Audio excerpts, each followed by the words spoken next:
Professor kun waa'ee daangaa sana fi waa'ee dippiloomaasii tana hagam takka mootummaan kun kufee jiru uummata akka agarsiisu jeeti tara takka jira.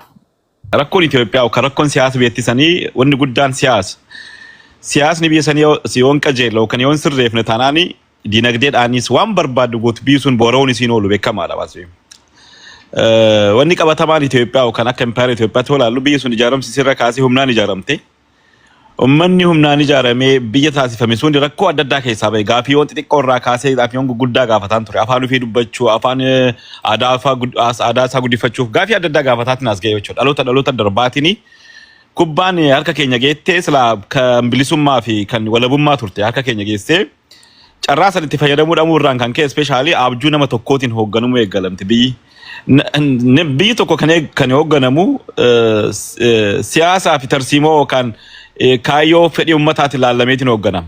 Garuu namichi kun erga aangoo fudhatee akka carraatee aangoo fudhatee jireenya abjuu isaa lifestyle jireenya isaa inni legacy isaa dhaaburatti karoorfate yoo dhageessan leencoo baatee yeroo dubbatu mootummaa kana bira dhiyaadheen gaafa argu wanni inni hundu waa'ee misoomaa dubbata ani immoo waa'ee siyaasaa malee wanni biraan hangalu waan siyaasaa afaa dubbadha inni immoo waa'ee misoomaa dubbata waa'ee guddina dubbata. Kanaaf misoomni na injifatee isa wajjin dhaabbachuu eegalee jedhe. Garuu dogongarri guddaan bakkee sanaamu. Nuti guddaan rakkoon beettisanii dinagdee miti baasee siyaasadha. Siyaasni biyya sanii yoo hin sirraa hin taane fedhiin uummata sanii yoo ilaalamin taanaan Itoophiyaan kan raafamaa turteef jaarratti kan darbaa ture rakkoo siyaasaati baasee walqixxummaa isaa wal qabatee demokraataawuu ta'uu wal qabatee ofiin bulchuu wal qabatee mootummaa ofiin filatanii biyya sanitti ofiin mirkaneeffatanii uummataan filatame dhaaburratti kan rakkoo ta'e jechuudha. Mootummaan kun abjuu isaa jiraataa jira baasee wanni inni jiraataa jiru leegasi isaa bakkee akkanatti Abiy waan akkanaa kan dalagee ture haa jedhamee haa dubbatamuu barbaada malee Oromoo irraa dhaladhee Oromoon akkana barbaada ajaa isaatii miti. Oromoon kanaaf falmate ajaa isaatii miti. Oromoon kanaaf du'aa ture quban qabu. Yoo dhageessan gaafa maal jedhee yeroo yaadatan taanaan warra aboo wajjin gaafa marii godhu laggasa wagiidhaaf keessaanii badi jedhee namni akka najjeefamne godhinaa jedhe gaafa Oromoo bira taa'u. Gaafa Amaara bira deemu immoo qabsaa isaanii akka mootummaan hin hineef natu badi jedhee akkana godhaa ture jedhe. Namichi dabala jentii ture gaafa duraatu jechuudha. Fedhiin isaa kaayyoon isaa hin beekamu jechuudha akka sabaatitti wanni kaayyoo qabu hin jiru jechuudha. Inni carraa argameen opportunity argameen aangoo kana qabachuu ture abjuun isaa jechuudha. Agartee wanni isaa dreamiin isaa namoota miliyoona 130 sun ta'ini akka Abiyyi yaadu sanitti inni barbaada. Abjuun isaa Abiyyiidha malee Itoophiyaan tana barbaaddi Oromoon kana barbaada rakkoon Oromoo kana biyyi kun ijaaramuu kan danda'u bifa kanaanidha amma ka jedhu abjuu akkasiin qabu. Kanaaf namoonni hayyoonni hedduu biyya sanii baqatanii gariin du'anii kan du'aaf saaxilaman kanaaf jechuudha. Namoota amma caaltuun kaasaa turte hayyoota namoota nuti jaalannu wanni dhabnee fi sababa kanaaf baasee. Mootummaa ta'ee gaafa sun dhufin duraa yeroo waajjira dhaabaa oppidoo ture sanitti waa'ee dhimma Finfinnee namni kaasaa ture namni dubbataa ture ture yoo dhageessan taanaan. Finfinneen tan Oromiyaati jedhaa namni dubbataa ture. Akka qabsaa Oromootti Oromoon tokko taa'eeti kan biyya kana ceessuu danda'u jedhaa ture. Garuu inni Oromoo adda baasee Oromoo adda hin bittinne barri Oromoon akka kutaatti wal cicciraa bahe wal arrabsaa bahe bara mootummaa kanaati baasee. Duuti gaafa Oromoon lama sadii du'e baay'ee Oromoon xiqqeeffateetiin addunyaa kana hiriira nagaatiin uummata biyya keessatti illee manii gadi beela. Amma garuu dhibbaantamaan gaafa du'e lakkoofsuma himata malee namni du'a baratee sodaa keessaan ukkaamamee barri itti jiru bara ammaa itti jiru kana keessaati.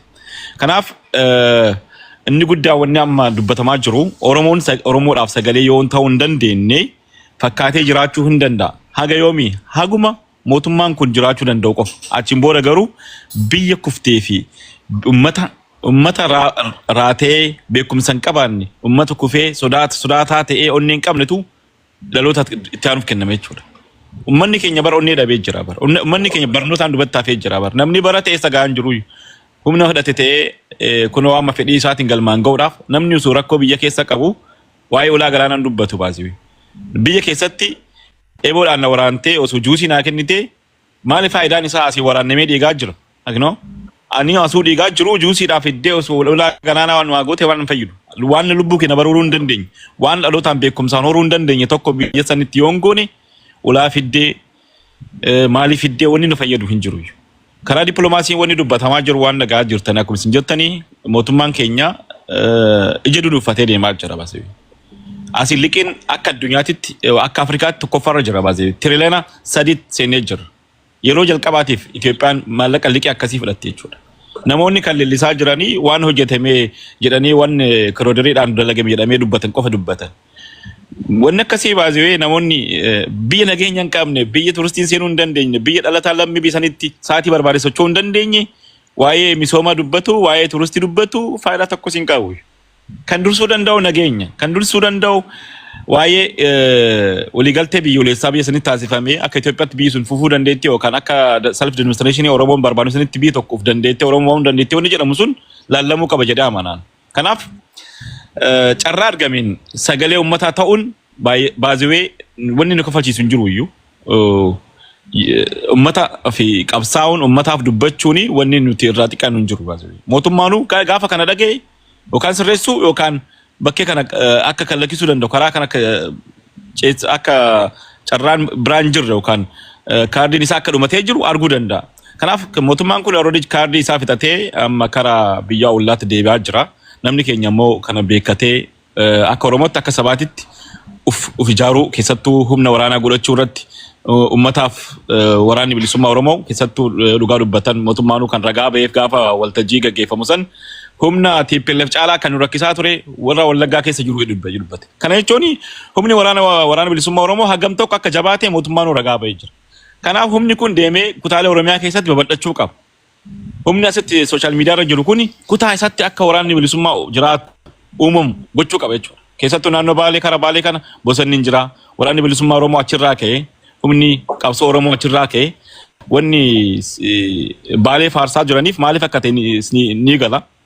Wanni Baalee qabsoon gara Baaleetti yoo garagalee mootummaan kun hagam akka ta'u ni beekama baasee. Sochiin qabsoo Oromoo kuni gita Oromiyaa keessa jiru gaafa naannoo Baaleetti deebi'ee mootummaa kan hagam akka sochoosuu danda'u ni beekaaf gara Baalee mootummaan akka waan Baalee misoomse fakkeessee yaa marqaa si afuufuun si liqimsuudhaaf jechuudha amma sosoo barbaadanii uummanni keenya hagas marallee sosoo waan miti. Qabsoo gara Baaleetti gaafa deeme gara Harargeetti gaafa deeme qabsoo bilisummaa kun gaafa humni hidhatee achi ijaarame biyyi kun mootummaan kun kufaatiin isaa already dhumatee jira. Kufaatii mootummaa qofa sun ta'anii kun nyaachisuu qabu dhimma Oromiyaati. Oromiyaa hambisuudha amma mootummaan kun baay'ee kufaatii isaa beekamee jira. Oromiyaa cabsu jira amma. Oromiyaa ajjeesu jira. Oromiyaatti diinatti hammeessu jira jechuudha.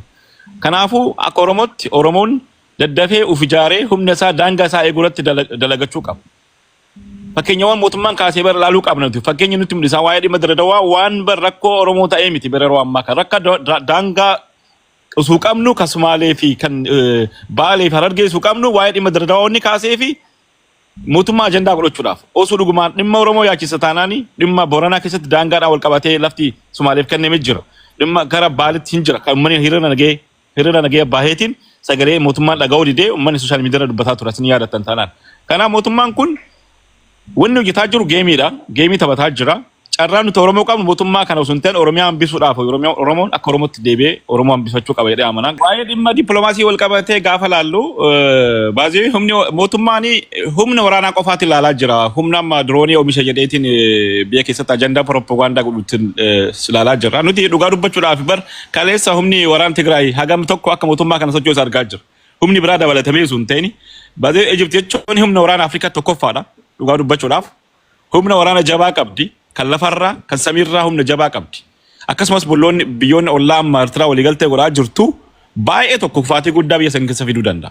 Especially economically humni kun dhugumaan dachee gaafa Eertiraa wajjin sochee biyyattiin sun kufaatii qaaleensa jireenya amma jiru dabalata gaafa deemi namni bar waan ilaalamu qabu gaafa waraanni ka'ee jireenya amma itti jirruutu uummata hammaatee jira. Uummanni jiraachuu hin dandeenye guyyaa si'a lama jiraachuu hin dandeenye gaafa waraanni ka'e maal ta'uu danda'aadha.